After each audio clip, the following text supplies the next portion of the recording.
Fala galera, bem-vindos a mais um vídeo. Hoje eu vou ler um relato que apareceu um tempo atrás na internet de um suposto militar que estava em expedição na Antártida e que relatou ter visto o gelo do céu, o gelo do firmamento. Mas antes, se você não é inscrito ainda no canal, se inscreva e deixe o like que ele ajuda no engajamento do canal e alcança mais pessoas aqui no YouTube. Um último recado antes da gente começar: se você ainda não se inscreveu no canal Chave Mestra Cortes, lá eu estou fazendo uma série junto com o Eduardo do canal Yeshua, onde a gente mostra coisas interessantes nos satélites do Google Earth. É um podcast bem espontâneo e interativo, onde a gente conversa sobre vários temas. Também vou deixar o link aqui na descrição, então se inscreva lá para não perder.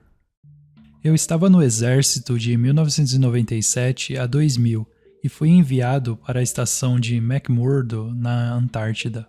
Eu era mecânico de helicóptero e chefe de tripulação, e eles tinham passeios voluntários abertos para militares irem lá e trabalhar nos helicópteros. Quando pediram voluntários, vários se apresentaram, mas somente eu e um outro militar fomos aceitos. O processo de candidatura teve um grande questionário, o qual tivemos que preencher, além de fazer várias sessões de entrevistas. Foi uma avalanche de perguntas sobre quais eram nossos interesses e crenças. Fui enviado para a estação de pesquisa de McMurdo em agosto de 1998. Quando não estávamos ocupados tirando o gelo das aeronaves e trabalhando nelas, nós tínhamos tempo de sair com os cientistas na estação de pesquisa. A unidade militar ligada a McMurdo era pequena e não tínhamos nossas próprias instalações separadas. Não tinha um rádio PX nem um centro de mídia. Não havia capela e não tínhamos nem a nossa própria caixa de correio. Tivemos de partilhar as mesmas instalações com cientistas e investigadores. Então, com o passar do tempo, virei amigo de alguns deles. Eles tinham dois tipos diferentes de gelo em que trabalhavam e estudavam.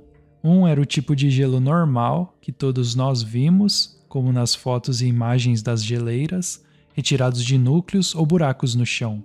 Este era o gelo normal, claro ou às vezes branco, e derretia em água líquida fria ou quente. Toda a área da Antártida está coberta por esse tipo de gelo. Mas, todavia, esse não era o principal tipo de gelo existente lá. A única vez que os vi estudando o gelo normal foi quando uma equipe cinematográfica da National Geographic passou e gravou lá. O resto do tempo, que era a maioria das vezes, cientistas estudavam algo a que eles chamam de gelo do céu. E isso era totalmente diferente. Nunca fomos autorizados a ir para áreas do laboratório da estação, porque eram super limpas, vigiadas e diziam que a presença de terceiros, no caso nós, iria bagunçar e contaminar o local. Mas numa ocasião, um dos pesquisadores, que era meu amigo, mostrou-me um pedaço de gelo do céu. Não se podia tocar nele com as próprias mãos porque era muito frio. E não era claro nem branco como o gelo normal. Era azul sólido. Ele disse que é por isso que lhe chamam de gelo do céu, porque era exatamente a mesma cor que o céu. Tivemos que usar nossas luvas para pegar nele. O material era tão frio que congelava instantaneamente a pele se você o tocasse. Não lembro agora qual temperatura que ele disse que era, mas foi algo como centenas de graus abaixo de zero. Muito, mas muito mais frio do que o gelo normal que estava lá fora. O cientista o guardava numa vasilha de metal térmica. Ele me deixou brincar com um pedaço por um tempo. Senti-o mais leve do que um pedaço de gelo normal, do mesmo tamanho, como se não fosse muito pesado. Senti que se jogasse no ar, poderia até mesmo flutuar, mas não tentei isso. E também era um pouco flexível quando tentei dobrar. Não quebrou como o gelo normal o faria. E, mesmo sendo um pedaço pequeno, não consegui ver através dele. Não era transparente. Era azul sólido a sua superfície. E aqui vai a parte estranha. Não derretia em água.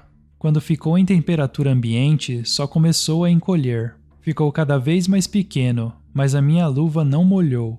E não tinha água no chão. O gelo se transformou em uma fina camada de vapor e sumiu no ar. O pesquisador disse que essa era a razão real pela qual eles estudavam as coisas ali na Antártida.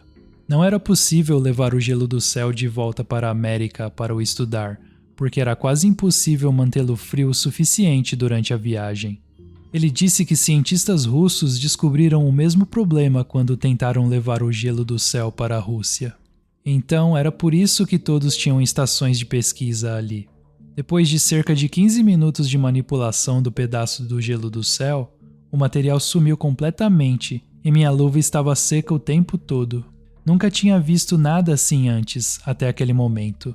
E isso é incomum porque eu sempre tive interesse em ciências e creio que até foi por isso que fui selecionado para ir à Antártida. Porque grande parte da entrevista foi sobre ciência e no modo como eu acreditava sobre diversas coisas. Então realmente achei estranho ver algo do qual nunca tinha ouvido falar antes. Durante todo o tempo que estive em McMurdo, ouvi pessoas falarem sobre o paredão como se fosse um lugar especial. É bastante comum encontrar paredes e penhascos de gelo por toda a Antártida. Para todo lado que se olha é gelo, mas é tudo apenas branco normal ou gelo claro. Por isso perguntei a meu amigo de onde tiraram o gelo do céu e ele disse que vinha do paredão. Não lembro exatamente como ele a descreveu, mas aparentemente há uma enorme parede de gelo do céu na Antártida. Ele disse que estava a centenas de milhas para o interior da costa. Nunca consegui vê-la porque meu posto de trabalho era em McMurdo. Não cheguei a sair em expedições. Ele disse que era a maior estrutura natural do mundo. Disse também que na década de 60, o exército dos Estados Unidos havia elaborado um plano para fazer um túnel na parede, mas eles não tinham uma máquina que pudesse aguentar temperaturas super frias. Então projetaram uma e testaram na Groenlândia, onde desenvolveram túneis de gelo com novas máquinas que poderiam operar em temperaturas super frias. Na Groenlândia foram apenas testes. Não sou especialista nisso, mas foi o que o pesquisador amigo meu disse. Então, uma vez que pronta a nova máquina, a levaram para a parede na Antártida. Ele disse que a máquina perfurou um túnel. Eu não me lembro exatamente, tipo 5 ou 10 milhas na parede, mas que eles nunca atravessaram para o outro lado e que ainda não sabem até hoje o quão espessa ela é.